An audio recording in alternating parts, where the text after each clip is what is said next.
Faites attention à l'homme portant un sweatshirt blanc et gris.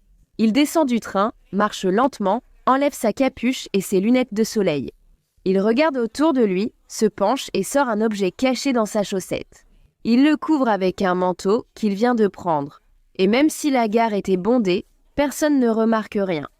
Nul n'aurait imaginé qu'une jeune femme de 18 ans lutterait pour sa vie quelques secondes plus tard, après une attaque violente et insensée, provoquant de nombreuses protestations et indignations. Et après la vidéo, je voudrais avoir votre avis. Parce que cette affaire a suscité un énorme débat sur les crimes raciaux, où beaucoup de gens ont accusé le criminel d'avoir commis l'attaque pour des raisons raciales. Mais, au cours de l'enquête et du procès, on a découvert que les choses ne s'étaient pas passées exactement comme ça. Cependant, l'opinion publique était déjà faite, ce qui a sans doute influencé le verdict du procès. Viens avec moi pour découvrir, et je voudrais connaître votre avis ici dans les commentaires.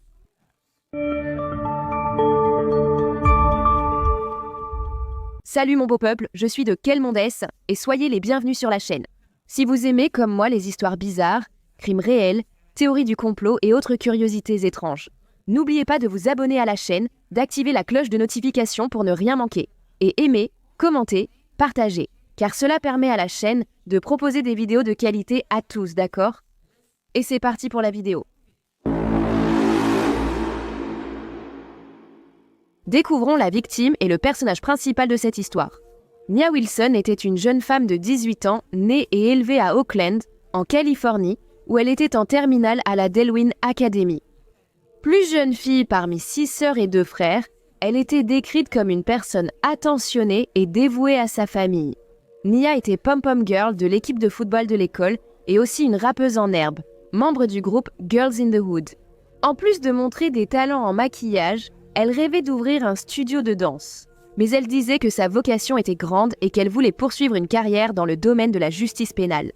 Elle avait beaucoup d'amis et était connue pour répandre la gentillesse, en priorisant toujours le bien-être des personnes autour d'elle. Maintenant, passons au 22 juillet 2018, What is TikTok. Cet après-midi, Nia était avec ses sœurs Latifah et Tasha.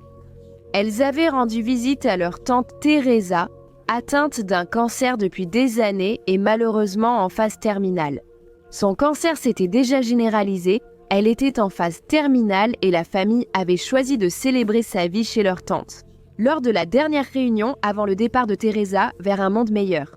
Elles ont assisté à la célébration, puis vers 21h, sont allées à la gare prendre un train pour rentrer à Oakland. Elles étaient distraites et ne se sont même pas rendues compte, mais un homme qui se tenait en haut des escaliers d'accès les observait, quand les 3 sont arrivés.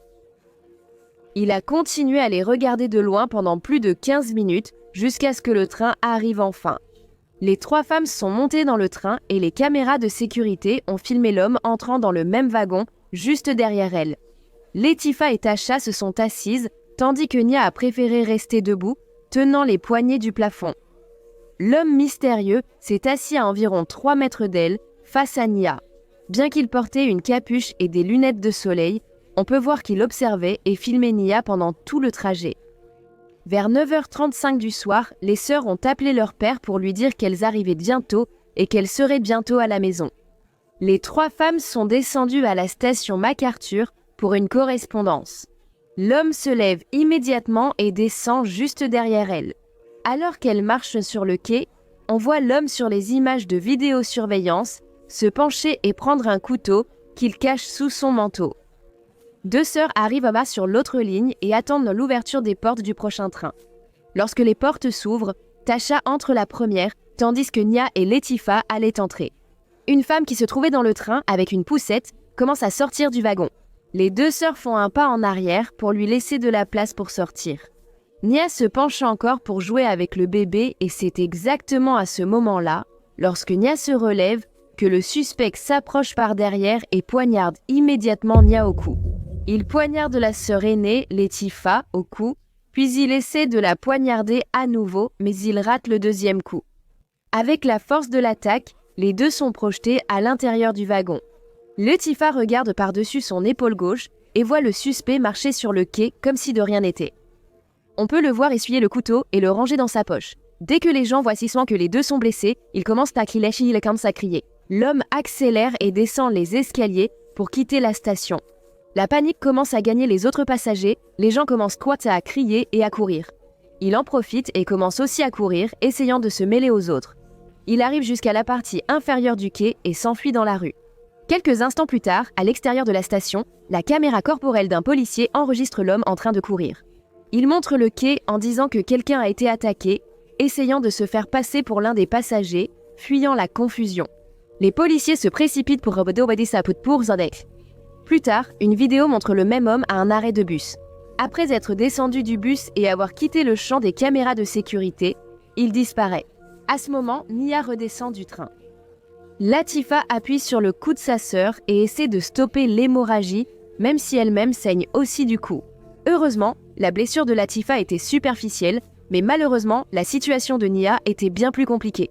Elle a subi une rupture de l'artère carotide et une déchirure de la veine jugulaire. En conséquence de ces deux blessures, elle a perdu beaucoup de sang très rapidement et en moins de 2 minutes et demie, elle est décédée. Mon Dieu, quelle horreur! Personne n'aurait rien pu faire, il n'y avait même pas le temps pour l'hôpital. Nia est morte dans les bras de sa sœur aînée. 10 minutes plus tard, le père des filles reçoit un appel désespéré de sa fille, Tasha. Elle criait et son père ne comprenait rien.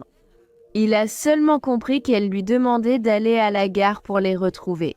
Sans savoir ce qu'il allait trouver, il a couru jusqu'à la voiture et a conduit jusqu'à la station MacArthur. Tout ce qu'il sait, c'est que ses filles ont besoin de son aide. Mais ce qu'il voit là-bas est pire que tout ce qu'il aurait pu imaginer. De nombreuses voitures de police, des policiers et des ambulances entouraient toute la station. Il a vu Latifa être placée dans une ambulance. Il a couru vers elle et a vu son cou ensanglanté, mais elle allait bien. Elle a alors dit « Papa Nia » et s'est mise à pleurer. Tu imagines, le père ? Il a couru dans la station, monté les escaliers et découvert le corps de sa fille au sol, au milieu d'une grande flaque de sang. Mon Dieu, imagine juste la tristesse de ce père. C'était difficile à croire qu'en moins de 3 minutes après l'attaque, Nia était morte. Son père a aussi eu la lourde tâche d'appeler sa mère, Alicia, et de lui annoncer la terrible nouvelle. Séparées, les filles avaient choisi de vivre avec leur père. La mère, bouleversée et incrédule, a quitté Sacramento pour se rendre aussitôt à Oakland et suivre l'affaire. Cela n'avait aucun sens et tout le monde se demandait qui aurait pu les attaquer et pourquoi. Elle n'avait pas d'ennemis, et surtout, Nia, qui était très populaire et aimée de tous. Qui aurait pu vouloir faire quelque chose d'aussi barbare contre elle? Et pourquoi, mon Dieu? Même si tout s'est passé dans un endroit plein de monde, l'homme a réussi à s'échapper. On ignore son identité et sa localisation, mais les caméras de la station ont filmé l'attaque. Surtout la fuite du suspect. Au fur et à mesure que les enquêteurs examinent les images, ils font une découverte. On peut voir l'homme à l'intérieur d'un parking à proximité. On peut voir que le suspect avait déjà changé de sweatshirt pour un autre, d'une couleur différente. Qu'il range son sac à dos avec ses effets personnels. Et il cache tout dans un coin. Il s'enfuit en courant et enlève ses chaussures au milieu du parking. Il baisse son pantalon de survêtement et on peut voir qu'il porte un short en dessous. Il prend ses chaussures, son pantalon et s'enfuit en courant pour tout cacher dans un coin. Puis il prend un bus et disparaît. Avec ces informations, la police a rapidement retrouvé le sac à dos et à l'intérieur, il y avait quelques effets personnels, y compris des médicaments et des ordonnances médicales. Cela leur permet d'identifier le suspect, John Lee Colwell, 27 ans. Cet homme avait un casier judiciaire assez long, tu sais. Il avait déjà été emprisonné pendant 2 ans pour vol à main armée. Il a également été arrêté pour possession de drogue, agression au couteau et en plus de ses antécédents, pour avoir agressé un homme âgé sans raison au milieu de la rue, ainsi que pour vandalisme et d'autres délits mineurs. Il avait des antécédents de troubles mentaux et avait récemment reçu une ordonnance restrictive de l'hôpital même, où il suivait un traitement pour ses troubles, pour avoir agressé les médecins et les infirmiers. Il avait été diagnostiqué bipolaire et schizophrène. Il a même été interné de force 22 fois pour ses crises. Actuellement, il vivait dans la rue, car il avait été expulsé de chez lui par ses propres parents, qui disaient aussi qu'il vivait constamment dans la paranoïa et les délires. Après que John ait essayé de les agresser et ait menacé ses parents de mort. Regardez ça. La police a publié la photo et le nom du suspect dans les médias. C'est un criminel violent qui est actuellement en liberté conditionnelle et en ce moment, nous avons un mandat d'arrêt actif contre lui pour le meurtre de Nia. Et c'est ce que le public dit. Ils ont découvert qu'il s'agissait d'un homme blanc attaquant 2 jeunes femmes noires. Tant la population que les médias ont commencé à considérer l'attaque comme un possible crime haineux, motivé par des préjugés raciaux. Un énorme mouvement a commencé sur les réseaux sociaux pour réclamer justice pour Nia, avec des hashtags et des publications dominant les principales plateformes. Même des célébrités d'Hollywood et des stars du sport se sont exprimées et ont accusé l'homme d'avoir attaqué les jeunes filles pour des raisons raciales. Je suis sûr que tous savent la tragique perte que nous avons eue récemment dans la baie avec la mort de Nia Wilson. Sa famille est ici aujourd'hui. C'est une tragédie insensée qui n'aurait jamais dû arriver. Et nous voulons dédier ce match à sa famille pour montrer à quel point nous vous apprécions d'affronter cela. En plus, outre la police, les habitants locaux se sont mobilisés pour retrouver le criminel. Des groupes de personnes parcouraient les rues en essayant de trouver John et de faire justice eux-mêmes. La tension raciale ne cessait d'augmenter. Des manifestations ont commencé à avoir lieu dans plusieurs rues de la ville.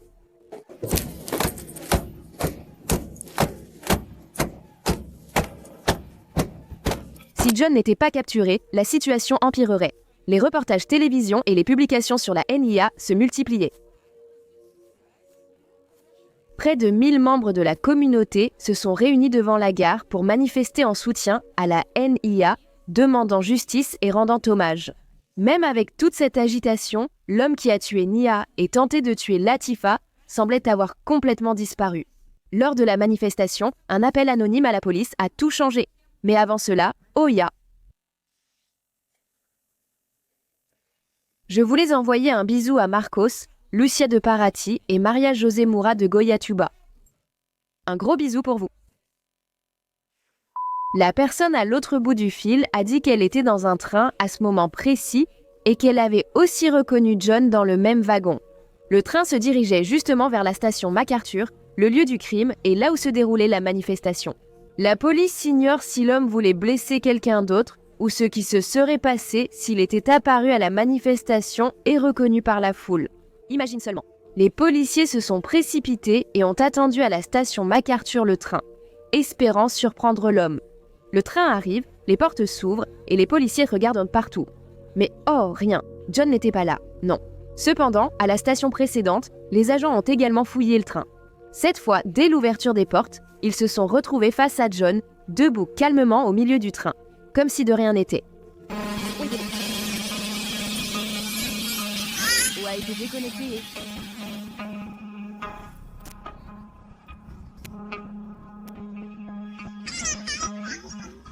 Il s'est identifié, n'a pas résisté ni tenté de fuir, et les policiers l'ont arrêté facilement. Moins de 24 heures après l'attaque, la chasse prit fin. Mais même s'ils ont réussi à arrêter ce monstre aussi rapidement et avant qu'il ne fasse d'autres victimes, même la façon dont il a été arrêté a suscité des protestations. Des membres de mouvements noirs ont affirmé que les policiers avaient été courtois lors de l'interpellation, mais auraient été plus agressifs si le criminel avait été noir. On peut voir que les esprits étaient vraiment échauffés, que ce crime a causé une énorme division parmi les gens, n'est-ce pas, Soma Pasok? En février 2020, John Lee Cole est allé au procès. Il a plaidé non coupable pour cause d'aliénation mentale. On voit bien que le juge aurait du travail, non? Le procès venait à peine de commencer que John s'est emporté, insultant le procureur et se défendant bruyamment contre ses déclarations. Même réprimandé par le juge et sommé de se taire, John restait agité et a été expulsé plusieurs fois du tribunal. Tu vas voir, quand ce fut son tour de témoigner, la situation est devenue encore plus étrange. Il a affirmé avoir agi en légitime défense. Il a raconté avoir été enlevé enfant et qu'une puce lui avait été implantée dans la tête. Qu'il entendait constamment des voix et qu'il n'a attaqué les deux sœurs que parce qu'elles étaient en réalité des extraterrestres qui utilisaient une fausse peau humaine et qui étaient sur Terre pour enlever sa grand-mère. Détail, la grand-mère de John était déjà décédée. Autrement dit, je suis sous le choc, non? L'homme accusé de avoir poignardé mortellement une femme sur un quai du BART a témoigné aujourd'hui pour sa défense. Bonjour, je suis Kenny Chua. L'accusé a témoigné toute la matinée. Oui, John Cowell a souvent mentionné entendre des voix dans sa tête. Il a affirmé qu'une technologie extraterrestre avait été implantée dans son oreille et qu'ils utilisaient une radio pour communiquer. Un cas évident de maladie mentale selon la défense et l'accusation. Tenez, il a dit que certaines personnes utilisèrent de la fausse peau des costumes en peau et qu'il croyait que les sœurs Wilson, les victimes de ce crime, étaient des extraterrestres. Il a dit qu'il était menacé par eux, qu'ils avaient enlevé sa grand-mère et menaçaient de lui faire du mal, et que c'était la seule façon de la sauver. Il a dit qu'elle se tenait debout devant lui dans le train BART ce jour-là, le fixant. Maintenant, il a admis qu'il souffre de schizophrénie et aussi d'un trouble de la personnalité antisociale, en plus de plusieurs problèmes de drogue. Son avocate de la défense a présenté des certificats médicaux prouvant qu'il souffrait de troubles bipolaires, de dépression et de schizophrénie. Voilà pourquoi elle souhaitait qu'il soit jugé irresponsable pour folie. La procureure soutenait qu'il simulait et était pleinement conscient de ses actes, et qu'il avait décidé de supprimer ses sœurs par haine raciale. Elle a affirmé que le fait qu'il ait changé de veste et qu'il portait déjà un short sous son pantalon indiquait une préméditation, qu'il avait l'intention de se changer pour l'aider à s'enfuir sans être identifié. Pour aggraver la situation de John, alors qu'il était en détention en attendant son procès, un appel avec son avocat a été enregistré. Et dans cet appel, John disait qu'il allait arrêter de prendre ses médicaments une semaine avant le procès pour avoir l'air plus fou au tribunal. Regarde ça.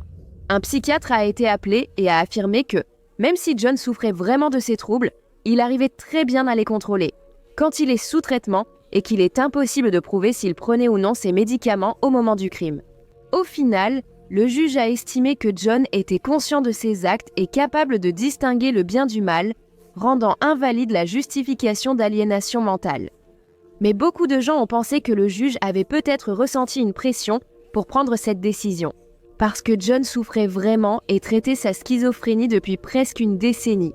Et ça, ses passages à la police montraient bien qu'il avait du mal à contrôler sa maladie. Il a même été interdit d'entrer dans l'hôpital où il se faisait soigner, parce qu'il avait agressé des infirmières. Mais l'affaire et le procès étaient couverts par tous les médias nationaux. Les réseaux sociaux étaient en ébullition avec des accusations de crimes de haine.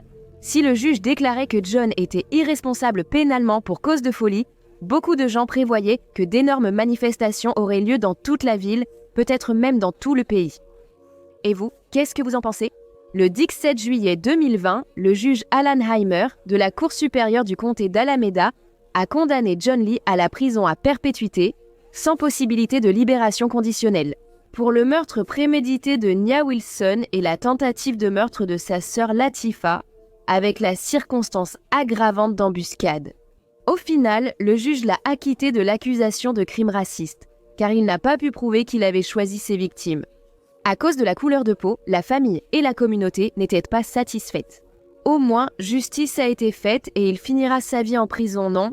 L'enterrement de Nia a été émouvant, avec toute la communauté présente et des discours touchants de sa famille. L'école a aussi réservé une place à la cérémonie et ses parents ont été invités sur scène pour recevoir le diplôme de leur fille. En 2019, sa famille doit créer la fondation Nia Wilson, dédiée à offrir des ressources telles que des soins de santé mentale. Aide aux personnes sans abri, cours d'autodéfense pour les femmes et opportunités d'emploi pour les jeunes de la région. Voilà, c'est tout. Donnez-moi votre avis en commentaire. Pensez-vous que John a attaqué les filles pour des raisons raciales ou à cause d'une crise de schizophrénie ? Pensez-vous que le fait que le juge n'ait pas déclaré John irresponsable pour cause d'aliénation mentale a pu être influencé par l'opinion publique ou par la confusion sociale que cela aurait pu provoquer ? Je veux savoir ce que vous en pensez. Donnez votre avis en commentaire. Si la vidéo vous a plu, likez, abonnez-vous et partagez. Si vous aimez ces histoires étranges, partagez et restez connectés pour la prochaine vidéo. À bientôt. Transcription Coelho. Transcription sous-titres, Quintena Coelho. Transcription Coelho.